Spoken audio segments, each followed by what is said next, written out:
What is the process for a postponed retirement, and what can we do to make sure we get to keep our health insurance benefits into retirement? Let's walk through the process and make sure there's no mistakes.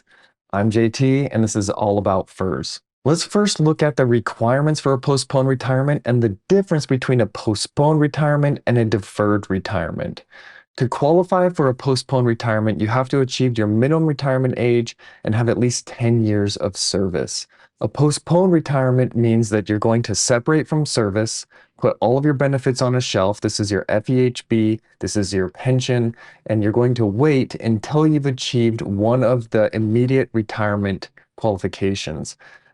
Those are your minimum retirement age and 30 years of service, or age 60 with 20 years of service, or age 62 with just 5 years of service. So the idea is that if you've met your minimum retirement age, which is 56 or 57, depending on your birth year, and you have 10 years of service, then you could separate from service, and at age 62, you would have met the requirement for an age 62 and 5, again, because remember, you have 10 years of service. So you would be eligible again for your pension and health insurance at age 62. Now, what if you have 20 years of service and you've met your minimum requirement age? Well, you wouldn't be eligible for an immediate pension. You didn't meet that MRA in 30, but you would be eligible for a pension at age 60. So you could separate from service at age 57, your minimum retirement age, put all of your benefits on a shelf. This is your pension and health insurance. And then at age 60, you would be eligible to turn on that pension and re-enroll in FEHB in your health insurance. So what is the difference between a deferred retirement? I know postponed retirement and deferred retirement sound like the same things, but they're very different. And the key difference here is that in a deferred retirement, you do not qualify for health insurance. This is a big difference here. We need to be very careful. There are certain mistakes that we can make in this process that will turn our postponed retirement into a deferred retirement. In other words, we could potentially lose our health insurance if we don't do this correctly. Now, a deferred retirement means that you did not meet your MRA, your minimum retirement age, but you did have 10 years of service.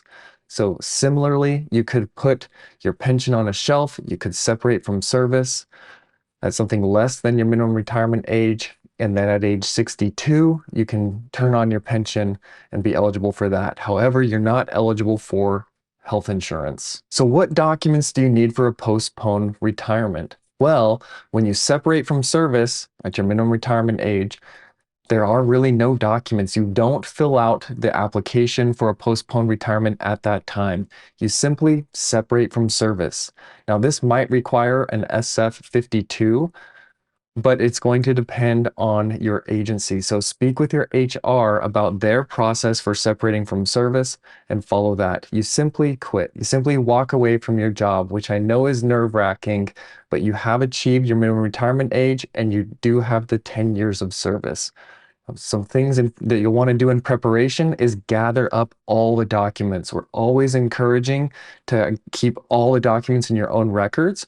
So having a certified summary of federal service and having all of your SF-50s in your own possession is going to be huge. Because if there is any question about whether or not you have achieved the 10 years of federal service, we can look back to these documents as proof or evidence that you have in fact achieved those. So before you separate from service, let's get a certified summary of federal service, which is Form 3107-1, and let's gather up all of your SF-50s. So let's say that you separate from service at age 57. You've achieved your minimum retirement age. You're going to go do something else for a few years. Maybe it's a change in career, or maybe you just retire early. So when do you submit the application? You want to submit your application 3 months or 90 days before your pension start date. One thing to note here is that it is a different form. This application is a different form. It's not the 3107 form. It is an application for a deferred or postponed retirement. Now again, it's very important that we choose the correct pension start date, because this could be the difference of a deferred retirement or a postponed retirement. Again, being eligible or not eligible for health insurance benefits. Now, the great news is the instructions are printed right on the application. The bad news is it can be a little bit difficult to decipher what OPM is trying to say here. So we have to read it very carefully. We did it a couple times. There's really two scenarios that we're looking at, either a postponed retirement to age 60 or a postponed retirement to age 62.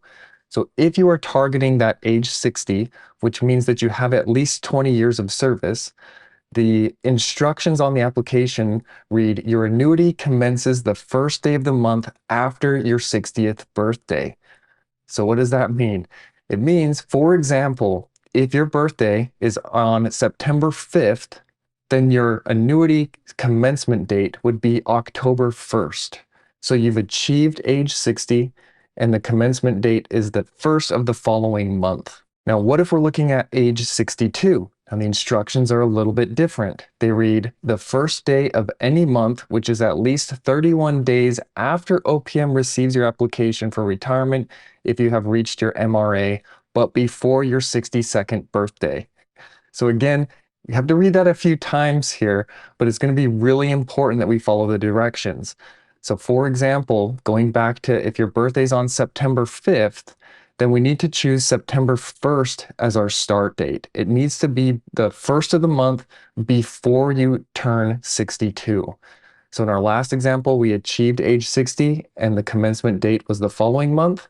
If we're targeting an age 62 commencement date, then we need to have it be before we turn age 62, but in the same month as our birthday. So for example, if our birthday is on September 5th, we want to choose September 1st as our commencement date. Now, this is very important because if we choose a date after age 62, it turns our postponed retirement into a deferred retirement. Again, what that means is that we lose our health insurance benefits. So this is very important. If we're targeting an age 62 retirement date, we need to use the first of the month in the month that we turn age 62 before we've achieved our 62nd birthday. So I know these instructions can be a little bit confusing and it is very important that they are done correctly. If you would like to have someone look over your application for any mistakes, or if you'd like to speak with somebody regarding your own unique situation, click the link below to go to our website to schedule a consultation with one of our retirement specialists. Until next time, happy planning.